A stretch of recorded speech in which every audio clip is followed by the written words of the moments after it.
Kata Imam Hasan Al-Basri rahimahullah, tidak ada bagi ahlul bidah, tidak ada bagi ahlul ahwa, dan juga tidak ada bagi orang yang fasik yang mengumumkan kefasikannya, yang menambahkan kemaksiatannya, ghibah.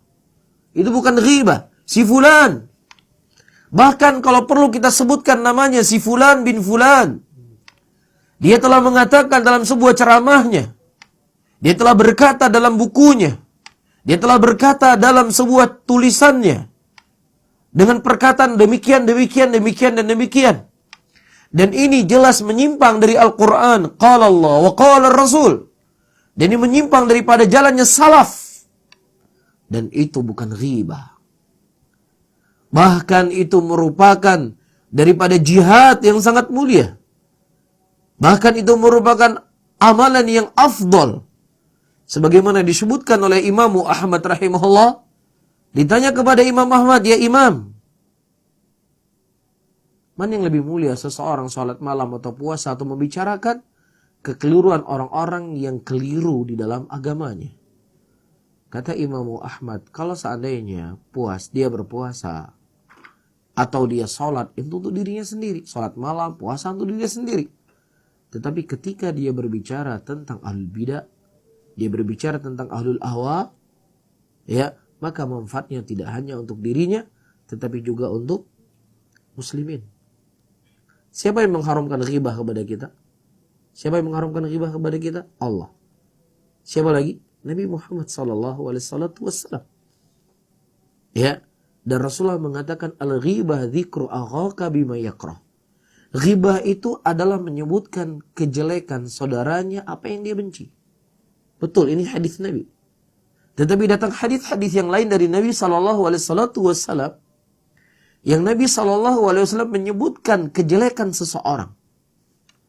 Datang seorang wanita mengadu kepada Rasulullah SAW, ya Rasulullah, saya dilamar oleh fulan dan fulan dan fulan. Kata Nabi SAW, adapun si fulan disebut namanya, dia itu pelit. Orang suka nggak kalau disebut dia pelit? Nggak suka. Adapun yang satunya suka memukul. Dia suka memukul. Maka nikahilah si fulan. Disebut namanya oleh Rasul SAW. Supaya si wanita itu tidak salah dalam memilih suami. Ya, tidak salah memilih pasangan hidup. Ya, nah sekarang mana yang lebih mulia, mana yang lebih penting untuk diingatkan? Urusan rumah tangga suami istri ataukah urusan agama seseorang?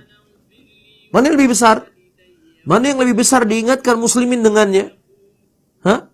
Karena orang hari ini semua berpenampilan seperti kiai, semua berpenampilan seperti ustadz, semua berpenampilan seperti ulama.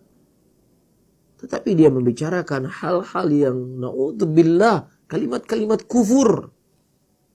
Ya, nah kalau seandainya suami istri saja orang memilih pasangan hidup diingatkan oleh Nabi, jangan kamu nikah sama dia karena dia begini dan begini, maka tentunya orang yang merusak agama Allah Subhanahu wa taala harus lebih kita ingatkan. Dan disebutkan oleh Al-Imam Nawawi dalam Riyadhus Shalihin. Disebutkan juga oleh Al-Imam Al-Baghawi dalam kitab Syarhus Sunnah.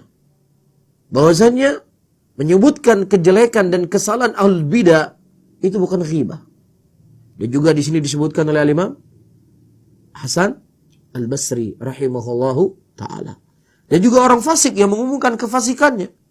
Saya tadi malam berzina dengan dua orang wanita. Ya, dia ceritakan dosanya, dia ceritakan maksiatnya. Maka ketika kita mengatakan nyantigam penzina, nyantigam, itu bukan ghibah. Karena dia mujahir, menampakkan dosa dan maksiat yang dilakukan. Dia sendiri yang membongkar. Ya, dan ini hal-hal yang disebutkan oleh para ulama. Demikianlah nasihat para ulama agar seseorang berhati-hati dengan ahlul bidah, berhati-hati dengan ahlul ahwa. Dan subhanallah, apa yang mereka ingatkan ribuan tahun yang lalu, kita bisa merasakan manfaatnya hari ini. Bagaimana rusaknya seseorang ketika salah dalam memilih guru.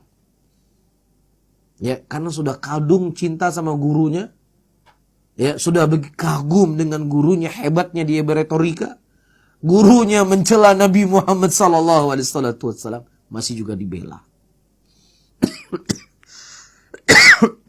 Ya, masih juga dikatakan sebagai ulama dan seterusnya. Inilah yang kita khawatirkan, kecintaan yang sudah berlebih-lebihan sehingga gelap matanya. Padahal yang sedang dihina adalah manusia yang paling terbaik di muka bumi ini. Ya, jadi wajar, Nabi saja mereka hina. Orang-orang seperti mereka, nggak perlu saya sebut namanya, dan kita akan semua faham. Orang-orang seperti mereka, Nabi SAW saja dihina, apalagi kita manusia seperti biasa, manusia biasa seperti ini. Oleh karena itu sebuah mengqobah bagi kami. Wahai orang-orang yang mengaku dirinya sebagai Ahlussunnah, sebuah kemuliaan bagi kami, keluar dari mulut-mulut kalian celaan dan cinaan dan hinaan kepada kami. Karena manusia yang paling mulia di muka bumi ini juga nggak selamat dari mulut kotor kalian.